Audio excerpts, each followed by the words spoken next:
Ito nga ba? Natin mamaya.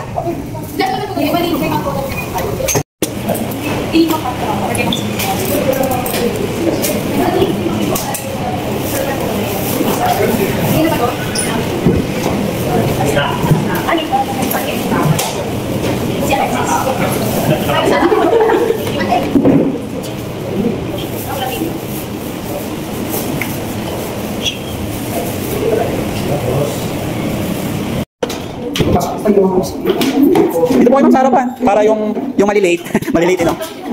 Para gumawa ng nasa mama sa akin. Oo nga eh.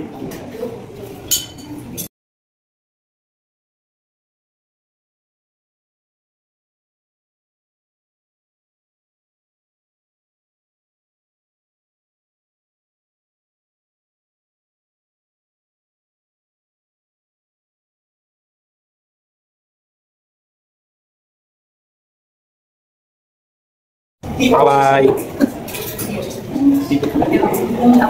And welcome to our emergency response seminar here at RDT. Today, we'll be discussing the importance of preparedness and response in emergency situations. Our expert speakers will share valuable insights and practical tips on how to respond effectively in crisis situations. Sa mga nakaraang taon, ang Pilipinas ay nakararanas ng iba't ibang uri ng bagyo sa pagitan lamang ng maiksip panahon. At dito lamang nakaraang Mayo, nagkaroon tayo ng pagyanig ng lupa kung saan halos buong Rizal at even ang NCR ay nakadama. So today, our expert will strive to give us a sufficient knowledge on how to face it with full courage. And to formally start our program, may I request everyone to please rise for the singing of the national anthem to be followed by our prayer.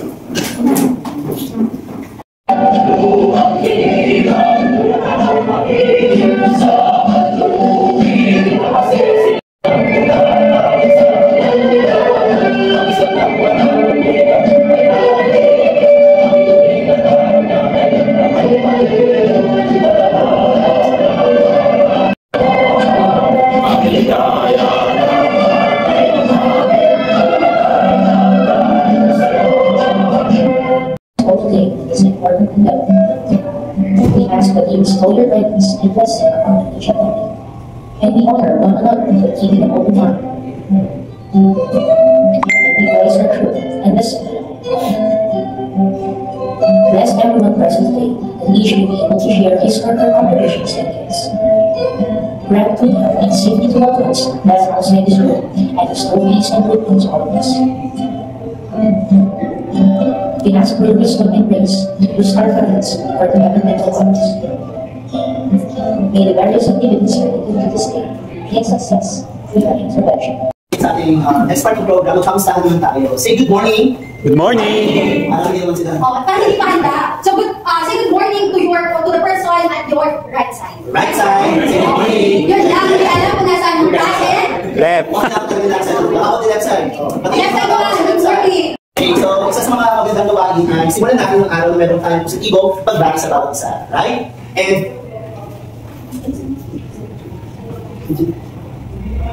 And to give us our opening remarks, may we call on our COM and hands-on instructor, in events management servicing known for her composed demeanor, practical approach, and well-respected mentor in the field of events management. May we call on Ms. Trisha as Sanchun. Okay, and being held by Ms. Daisy. So, bakit ang lahat Ayan. So, thank you sa ating mga Participant. Ayan, thank you. Good morning, everyone. So, thank you po sa mga nag-participate, as well as po yung sa and si Sir Ferret po for parang napaunahan po yung grupo namin for batch 2 namin events. Okay? So, since lahat naman tayo, medyo, ako din kasi nasa medical field din. So, I think this is important din para matutunan yung mga students natin. Kasi ito dapat talaga kasama yan sa basic and common competencies ng qualification ng mga na test eh. So, it's good na ito yung na-offer ninyo na parang topic for the students na pwedeng additional knowledge din po sa kanila. So, I hope everyone will learn Kanila, yes, and ano ba yung mga bagay na gusto nyo malaman when it comes to emergency response seminar? And we have to divide it into 2 groups. I think, isa dyan at isa dito. Okay, sige. Unahin natin yung part ko kasi 3,000 yan. Sino 3,000 tong part ng mga members natin dito? So, sino po ang gusto mag-participate? Isa lang po. Sa 3,000 na member natin dito. Ayan, so any volunteer. Ideas Ideas na naman. Kasi paano pwede na eh. Magandang umaga po sa ating lahat. Ang electric po sa seminar na ito ay gusto ko malaman kung paano po yung pag-CPI po tayo sa tapo na kung paano po magawa ng tama kasi po yung mga kailangan din po natin about dyan. Pero gusto ko po ma-enhance yung kung paano po yung pag-ano po ng isang tao pag nag-araw po hit po siya. Ipalapakan naman natin si Sir. Kasi nga, ilagay natin sa mga gusto ng mga lahat. Siyempre na may group also, meron din sila. So, sino sa ate? Kung yung pamiyak, meron tayo.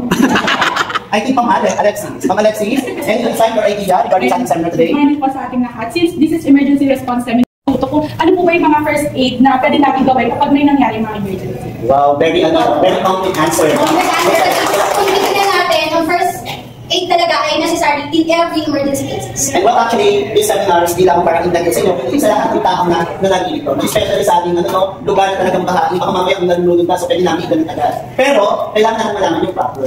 So with that, and now we will proceed to the highlight of this session. So now, partner, let's introduce our first speaker today. Okay, so our speaker for today is a registered nurse and a licensed professional teacher with a decade of experience in healthcare and education sector. He began his career in 2014 and is currently serving as a clinical instructor at Our Lady of Fatima University and Polo Campus. He earned his bachelor's degree at ICCT Colleges Ayala Campus with a Bachelor of Science in Nursing and committed for his expertise in his current pursuit as he currently pursues his master's degree in nursing, major in disaster and emergency management with a 9 academic unit completed. In addition to his academic credential, he is also a certified test trained paramedic. So let's give a round of applause for Mr. Raymond M. Ferrer. So, good morning kayo, masumayaw. Okay, so, good morning. Good morning, everyone. Good morning po. Thank you sa mga maganda at wag natin dito. MC po, yeah. So, what your expectation? Isa-isa, kanina tanong na ako ang expectation, no? Ang dadagdag ko lang is, in-expect ko lang matakal din yung mga contact details, yung mga agencies na dapat alam namin pag may emergency. Yes. Okay, so matatakal natin yan before we end up sa objective natin, no? So, ngayon, bakit nga ba tayo magkakaroon? Bakit kailangan ba dito natin ang matuto ng basic life support? Kailangan po natin matuto ng mga basic life support kasi ang sabi nga nila, ang mga trahe nila ay para magtanakaw na hindi mo alam kung kailan parating. So kailangan natin tayo mag-handa. Handa, okay. So kaya sabi preparedness, di ba? Okay, so laging handa. Okay, meron tayong equipped na knowledge kung paano handa sa mga sakuna. Okay, so isa na ito sa pinaka-basic at hindi lang siya basic, no? Kundi talagang kaalaman para makapag-save ng buhay. Even our loved ones. Kasi I'm also from PHA Philippine Heart Association na isang certified na BS instructor. So ang aming handikain, okay, na bawat isang pamilya may marunong magbigay ng basic life support or tinatawag natin na CPR. Okay, so ano ba ang CPR? Okay, so ito yung aming handikain na bawat sa pamilya na magkaroon ng marunong. Kasi yung marunong na yan, pwede niya turuan yung kanyang pamilya. So, naturuan yung pamilya na yan, magkakaroon pa ng kaibigan at matuturuan niya rin. So, turuan tayo lahat. Pagka nagkaroon ng discussion, encounter, huwag naman sa mga gamit ito, encounter, at least, matutupan din ang ating mga EMS, Emergency Medical Services, nag-i-start na kayo. At may promo yun. No? So, ay, okay, yan ang ating magiging guidelines, no? So, para saan nga ba si CPR? Una ko taso, para saan siya? At hindi lang CPR, ha? So, meron pang isa na ginagamit para tuluyang mabuhay ang ating pasyente, no? O yung sa biktima. Ano nga ba ang meaning ng CPR?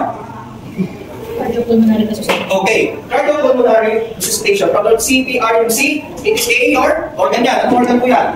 Heart. Yung sumunod, yung pulmonary. Lungs. Ang sumunod, resuscitation, bubuhayin. No, bubuhayin natin siya. So, yan ang ating pag-aaral or di-discuss na kung sa aking uturo sa inyo. Okay, so, yan. So, may mga slides. Okay. History po, ayan, from 800 BC. Okay, so sabi niyan, the child of Shinumai, okay, common complaint of headache and diet when the prophet Elijah reached the house. There was the boy lying dead on his couch. Okay, he went in the shop door and prayed to the Lord. Then he got on the bed and lay upon the mouth to mouth, eyes to eyes, and hands to hands. CPR, no? So, meron tayo, may mga iba't ibang, CPR, no? From may pang-medical, may pang-day rescuer. Okay, iba na po yung sa pang-medical, which is talagang meron pong maneuver na hindi yung kaya gawin ng day rescuer. Meron lang tayo na ganito lang gagawin. No? So, in-explain ko na po, no? Na ganito lang. So, if you are a medical student, sino mga medical student po natin dito? Mga boys, nasa likod, still nag-aaral pa rin ba? Anong grade or college level? Third year college. Anong course to? Office administration. Kahit sa office administration, kailangan pa rin nila matuto. Lahat tayo kailangan matuto. Which is, marami tayong tao sa office, okay, na may mga edad na, and then di sila nakakapag-exercise, okay, di sila nakakapag-exercise, kaya possible natamaan sila ng hypertension at magkasakit sa puso, mga diseases na pwedeng maging isang cardiac arrest, tuloy to cardiac arrest. Okay, yung sinasabing cardiac arrest, pagugtok ng puso mo. Okay, yung heart attack, yung nagkakaroon ka na ng heart attack ka, MI, yung nababarahan na yung, okay, kung po yung cardiac arrest heart attack po, okay, kung po yung cardiac arrest, huminto ang puso. Okay, huminto ang puso, and then yung heart attack, nababarahan ng dugo. Okay, nag-clot yun. So, yung puso natin, kailangan ng dugo din ha, kailangan din po ng dugo. So, pag yun nabarahan po, okay, namamatay po yung muscle ng puso, nagkakaroon ng heart attack. Kapag huminto, cardiac arrest. Yung po yung kaibahan ng okay, so ang explanation po dyan, pag pinapalo ka, saan bibili sa tatibog ng puso mo, okay, so medyo mabubuhay ka nga naman, Ikaw kaya palulit, puso mo ba, hindi na? Diba, kakabahan ka, So, yung dugong mo, tatalo O, sa isa sabay nga yan, okay, congratulations. Okay, so, yan, binubugahan lang. Ayan yung ginagamit dun sa chiminiya. Alam niyo, chiminiya. Okay, pambugas lang, pampapoy. Okay, yun po yun. Nandiyan po ba isa ba? So, bibig naman siya ilalagay, So, 1530, so, ayan, tabako. So, ilalagay naman siya sa kanyang anus o sa kanyang butas ng kanyang Okay, so 1711 siya, fumigation method. So, ginagawa ko pa siya ngayon? Sige, gawin nyo. Okay, so, tayo sa talagang matututunan nyo. Yung mga question nyo mamaya is sagutin natin. Tapusin muna natin itong topic natin ngayon. So, first, ano yung, para saan yung ang basic life support or yung tinatawag natin ng CPR? Kapag nagkaroon ng atake sa puso or nawala ng malay. Yan, magkakasama po yan, pagkawala ng malay, paano malalaman ng atake sa puso? Okay, di ba? Sino na dito naka-experience na mayroong nawala ng malay? Nakasamahan or na-actual? Yes, sir. Ano kung may babahagi niya? Bali, pinahiran siya ng nanay ko yung pinapasingot na parang ipikasit ba yun? Opo. Tapos ang tagang ginaganito yung dibdib. Tapos, mamaya-maya, yung parang, di ko alam kung sunflower ba yun, o yun, basta sobrang tapang niya pag nilagay doon sa ilong mo talagang magigising ka talaga. Nagising naman po. Okay, so, nilapitan niyo ba agad, sir? Yung nawala ng malay? Oo. Okay, so, parang ano tawag doon, parang na-intense ka, hindi mo alam yung gagawin mo. So, parang rush ka na, gusto mong tulungan ka agad, Pero may dapat tayong malaman, bago tumulong. Okay ba? Kasi, mangyari, ikaw tutulong, ikaw pa yung nag-disgrasya. So, kailangan, step by step, alam natin kung paano tumulong. Okay, like example, ay matay si ma'am. Tutulungan mo yung ganda mo, tulungan ka agad to. So, hindi mo alam yung mangyayari sa'yo, because hindi mo alam kung bakit siya tumumpa. Okay, so, first, anong nasa yung sa handout siya? Anong letter T? Bigay matay. Okay, so, letter T. Anong T? Ano yung letter T? Danger. Ano yung ibig sabihin ng danger na yan? Panganib. Naano siya natumbang. Okay, may pasyente tayo yan. Natumba doon. Letter D, danger. So, yan. So, ano naman natin yan sa, say, first one? Ma'am, yes, sir. First aid ka agad. Danger, di ba? Kailangan ko puntahan yung pasyente mo. Pumunta ka agad ako. Tama ba gagawin ko? Yes. Okay. So, paano kung ikaw na yung saksi? Kayo yung nakakita doon sa panaymatay or nakaiba sa kalsada. Ikaw, sir, anong unang gagawin? Yes. Sa gilid po. Sa gilid? O pala yung sa gilid? Kasi pag sa gilid, sa kasada. Ikaw din, sa kasada. Okay po, sige po. Sa gilid ka lang. Medyo komplikado pag sa gilid tayo ng matay. Kung saan siya nakumpagis na i-date pwede lang Yes, assess mo muna yung paligid. Okay, look. Up and down, left and right, back and forth, bakit yan ang matay? Like, nabalitaan nyo ba yung nangyari from 2023 ata yun? Isang nurse, okay? Tinulungan niya yung nagsikasan mo, tinulungan niya, okay, binalit siya. Okay, may pagkukulang din siya as a nurse po. Bakit? Hindi niya tinignan kung may delikado, no? Okay, unwitness, silang dalawa lang nandoon. Okay? So, first, check mo muna. Hindi siya nag-check, tinulungan na agad eh. Kala nung bumaril, maganda kasi binuhat niya yung motor eh. Pupunin yung motor niya. Okay? Binalit siya. So, yun yung mindset nung nag-start. Hindi natin malaman kung yung talagang mindset niya or talagang isa siyang criminal, But, mindset niya siguro, pupunin yung motor ko. Okay? So, first, assess the situation, danger. Look for danger. Kung alam niyo yung buhay yung nasa alanganin, okay, nasa alanganin siya, huwag nang tumulong. Okay, like sa yung sinabi ko nasa gitna ng kalsada. Doon hindi matay. Superhero pa. Ay si ma'am yung naimatay. Yan. Magkakala. Si ma'am yung naimatay. hero ko, tulungan ko. Eh, nasa gitna ng kalsada. Okay? Pagtawid niya, bang. Okay? Isa na rin siya, biktima. Parehas na kayong biktima. Okay? So, soulmate kayo. No. Soulmate kayo yung biktima. Okay, so, ayun, parehas kayong biktima. Okay? Nabas siya, di ba? Ako si nurse, di ba? Dami-dami ako si nurse, hindi nyo pala, hindi naman talaga tunay na nurse, no? So, sa profile niya, tinignan siya, non-med, and also a department store na cashier. Okay naman siya, no? So, isa pa yun, kapag hindi mo alam, or huwag kang pumasok, no? So, baka ikaw pa yung sabihin kamatay ng pasyente. Possible, siya pa yung sabihin na kinamatay ng pasyente. Bakit? Tinanggal niya yung helmet. Wala siyang training. Tinanggal niya yung helmet, tinaas ang head, at inalog-alog. Which is bawal ko. Kasi ito yung ating backbone, first and second na backbone, si Atlas at si Atlas, ang tawag namin dyan, yung pangalan na yun, doon, kung may nahawakan niya yung tibok ng puso at paghinga mo. Matanggal ng isa doon, like Eddie Garcia. Okay? Yun po ang kinamatay niya. Tumba siya, okay, unang ulo, pinuha, nalog-alog. So, na-dislocate yung kanyang first and second na cervical or backbone na tinatawag natin. No? So, naalog siya, karoon ng problem. Okay? First and second yan, pag yan naalog, possible makatay sa pasyente. So, may tinatawag kami na SMR, Strict Motion Restriction, talagang hindi namin siya ginagalaw. C-collar lang, and then, bawal na yung maneuver. Okay? Tandaan, kapag trauma, okay, wag galawin ang head. No? Pag hindi train. Pag train naman, is pwede naman, no? Pag hindi, huwag ng pakialaman, okay, ayan na natin sa mga, may mga marunong naman sa mga respondent. Okay po. So, ito, matutunan sa basic life support, pwede po yan. Kayong makialam, or sabihin nyo. Pero, much better po talaga na maging certified po tayo. Ito lang, in case of emergency at natutunan nyo siya, pwede naman, okay, no? But, much better kung talagang certified po tayo na basic life support provider. At meron pong training po yan. Sa organization namin is Philippine Heart Association, pwede rin sa Red Cross, pwede rin sa DOH, pwede rin sa AHA. Okay, ako na American Heart Association ako, tinry ko ang kanilang basic life support, the CPR, divide ako ng 3-8 para malaman ko kung paano sila mag-train. And then, nag-Red Cross din po, ako nalaman ko rin kung paano training ni Red Cross. And then PHA dito lang ako. Kasi mas, ang ganda ng kanyang program. Sa American Heart Association, okay, di masyente ko, no? Okay, lalapit ako. Lalapit pa kagad ako. Hindi. Lalapit pa kagad ako? Hindi. Bakit? Check mo yung paligid. Okay, check mo. Uy, wala namang sa laban. Okay, siya tutupa. Okay, so check. May nakita kang wire. Lalapit ka. Ako sa MDB na. Kasi pamakuliti ako. Hindi naman nakalimitation din. Balik mo sa kuliti na yan. Okay? So, pwede na tumawag, no? Tumawag ka, EMS. Or the, pwede yan, sabi ito? Sa kanila, sino tatawagan? Pag may kuliti. Meron ko. Kasi nga, mahal-mahal yung sumingin. Okay? So, pwede si PFP, kasi si PFP, train na talaga sila ngayon. Okay? Meron na sila specific na responder.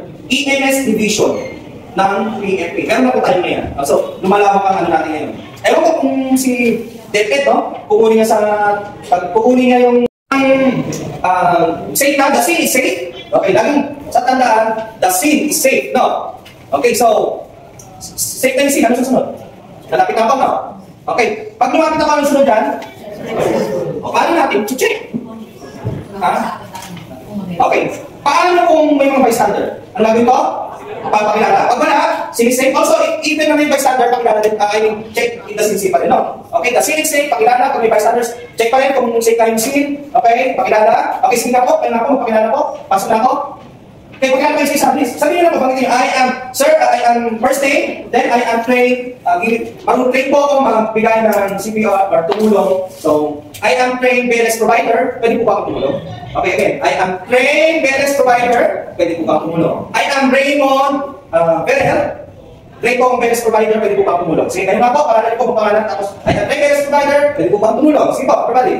I am BLS provider, pwede po ba ako tumulong? Sige po, tumulong kayo. Tulong kayo. Okay, paano i-check ang response? Okay, kasabi? Wala na sa pangalan, di ba? No. Lulunod ka, siyempre, kasama yan. Okay, nood. Kailan ba malapit? Hindi malayo at hindi malapit. Okay, paano siya? Okay, tatlo yung kanyang shoulder. Hey, sir, ayos ka lang, sir. Okay ka lang ba? Okay? Hindi sumagot. Walang response. Walang response. Anong susunod? Nandiyan na. Okay. Tawagan. Ito yung tanong ma'am. Ang tanong ma'am kanina? Dapat po namin malaman yung mga kontak. Dapat po tayo pag may emergency. Okay. Meron tayong international. Di 911. Kaya mo ba patawagan po 911? Ay, huwag naman. Okay, so, wag po kasi maging prank po kayo. No. Babalikan kaya, nananarin ka talaga. Alam niya, kung saan ka address. Okay, because of your SIM card. Okay, so 911, ang gagawin naman ni 911, ang tinatawag na preparedness day minsan, 911, di ba? Babalik ka yan sa pinakamalapit na barangay na may EMS mo. So, ang pinaka-preparedness mo, alamin mo yung nakakasakot na barangay at kunin mo ang number ng emergency hotline. That is akin. Fortune, Marikina, ang ganda ng Marikina. Okay, bawat, alam ko ba, barangay, meron. nakatambay sa hanggang na ambulance sila. Okay, so, ako sa Memo, yung meron kami doon na EMS, dalawa yung ambulance namin. Sino taga Memo dito? Taga Marikina. Pasig. Taytay. Antipolo, sa taas. Yun, dami. May hotline po kayo, no? Sa Antipolo, sa taas. Okay? Ang dami rin po ambulance. Pero, si Antipolo, bibigyan ka ng ano sa Antipolo. Sir, are you okay? Ikaw, sir, na lang sa lamin. Tumawag ka po ng EMS, Emergency Medical Services, or 911. Okay, 911, tawagan mo na kung saan lugar natin at bumalik ka sa akin. Sabi mo, magdala ng AED. Okay, which is the AED, okay, the AED is, alam naman natin na medyo, di pa ganun ka-establish ang EMS natin. Okay, hindi pa ganun siya ka-establish. So, limited na po ang mga ambulance sa may AED. Yung pura alam ko. Basta, example, sa event. Okay, sa event ko, meron talagang nakadesignate, kumukuha tayo ng standby medic and also ambulance. Right, nasa curriculum nyo yan, sir. Pag, no? Nasa curriculum po, no? Na magkaroon ng, pag ito sa event ko, magkaroon ng EMS po, ng ambulance and also the group. Yes, kasi I'm also a standby medic in a event. Ang event ko naman is the commercial show. Okay, naging standby medic po doon. Marami po akong nakasama na. Okay, then, anong susunod? Doktor, DR saka, ano yung sunod? S? Send. For the health. For health. Apo. Okay, ano susunod po? Open the airway. Okay. Healthcare. Okay, chinip. Okay, then, cardiac pulse, dito. Yan. Sige, pakihawak po dito. Ito yung inyong panga. Okay, down nyo. Yan. Nandiyan po yung tinatawag natin ang cardiac pulse. Yes. Diyan po, no? Yan, nararamdaman po ba? Paano lang po din? Yan, may pulse na po dyan. Sir, nung tumulong ako, hindi ko makapain yung pulse. Paano kaya yun? Saan location? Yes! So, direkta mo na ako. Pwede ha? Direkta mo na siya. Okay, yun yung mindset na marunong agad mag-isip na ano gagawin yung paraan? No, marunong agad. Uy, mahina. Okay? Mahina. So, chinecheck ko talaga. Mahina. So, anong susunod na gagawin? Mahina ang pulso, wala nang hininga. Okay, 1, 2, ilang segundo? Less than 10 seconds. Bakit less than 10 seconds? Ang pag-check. Kasi mabilisan nga eh. Ano ba ang ginagawa ng puso natin?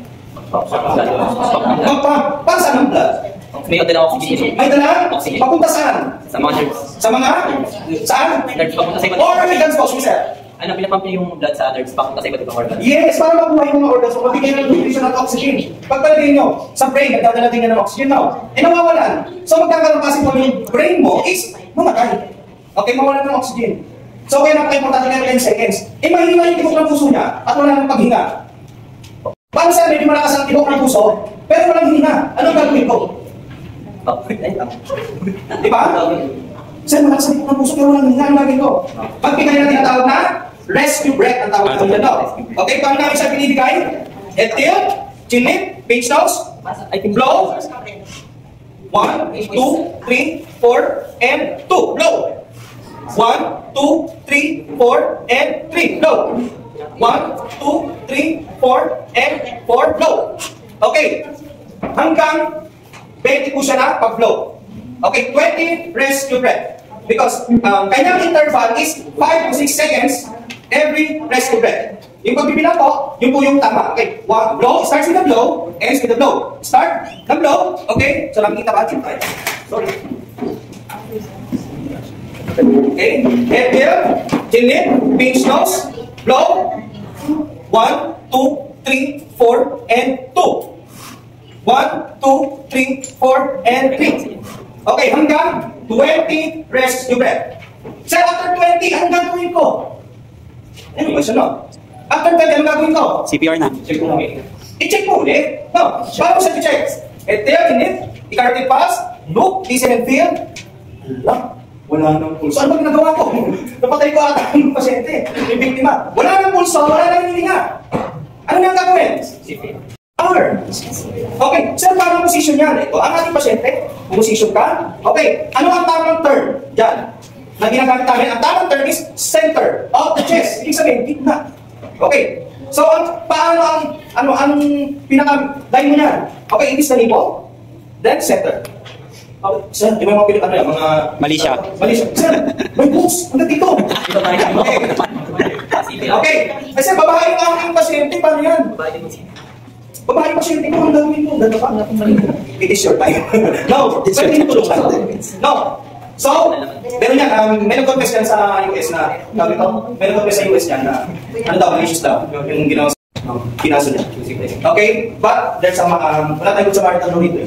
Kaya ingat dito. No. But, it is your idea na tumulong. No, hindi kaya mo tumulong. Okay? Center of the chest. Paano position ng kamay? Straight. Okay? Dominant hand, undominant. Non-dominant hand. Okay, kasi ang idea yan is, dominant hand, undominant, then, dominant, non-dominant hand, then dominant. Okay, but depende sa'yo kung anong gusto mo, kung saan comfortable. Okay? Sa dominant hand, ako kaliwete, no? Dominant and non-dominant. Okay, but I'm comfortable sa non-dominant. Okay? Kasi left-handed ako eh. Okay? Eh, right-handed, ito yung non-dominant ko, no? Ito yung nasa ilalim. Mas comfortable ako. Depende na sa inyo kung saan comfortable talaga. Okay, kung ganito ba? Okay? Interlock. Okay, lang daw, ako. Anong tawag po dyan, sir? Straight hand. Interlock yung finger mo. Interlock. Okay, interlock. And then, ito po ang papatong sa chest po. Kaya naman, never babae yan, no? Kasi naka-interlock at papatong ka lang. Although na, ito pero mga malicious, no? Kasi gusto mo tumulong. Okay? Then, straight. Tingin sa kumana pasyente. Gano'ng kalalim? Ang question. Sir, gano'ng kalalim? Wala sa bakit mo. 2 inches, 2.4. No? 2 inches, 2.4. Yes, 2 to 2.4. Okay, alam mo nasusukat mo ba yung 2.4? Hindi na, no? So, yan. So, 2 to 2.4, so medyo ganito kalalim siya, no? Okay, so straight, ayan po. Tingin sa mga pasyente. Sir, ilan po bang compression? 30. Paano ba? Mas di ba? Yes, good question. Okay, it depends sa age. Okay, like a child, iba rin po ang kanilang compression. No, this is a adult. Okay, I have the child and then the infant. Okay, sige, labas natin yung ating infant. Yeah, may plastic pa, bagong-bago, no? Okay. Tayo ang buminyag. Okay, ito yung child, no? Ating infant, no? So, ang kanyang style of compression, 2 fingers. Okay, ibang kong natin niya, 1.8. Other books is sinasabi 1.8, but the ideal is 1.8, no? Okay? Okay, this adult. Okay, sa adult na tayo, no? Maybe mamaya na, tulog ka muna, ha? Okay, so, how many compression? 30. Repetition. 5 cycle. Okay? 30 to 5. Tandaan yung word na. 30 to ventilation, 5 cycle. Okay, so, 30 compression. 1, 2, 3, 4, 5, 6, 7, 8, 9, 10, 11, 12, 13, 14, 15, 16, 17, 19, 20, 21, 22, 23, 24, 6, 27, 28, 29, and 1. Head tilt, chin lift, pitch nose, blow. Blow. Sir, pwede ba kami mag-give ng 2 blows? As a, basic life support provider, pwede ba kami hindi magbigay? Yes, depende po sa'yo. Okay? May tinatawag na tayo na hands-only CPR. Okay? CPR ka lang. Eh, paano X mo yung binibigyan mo na CPR?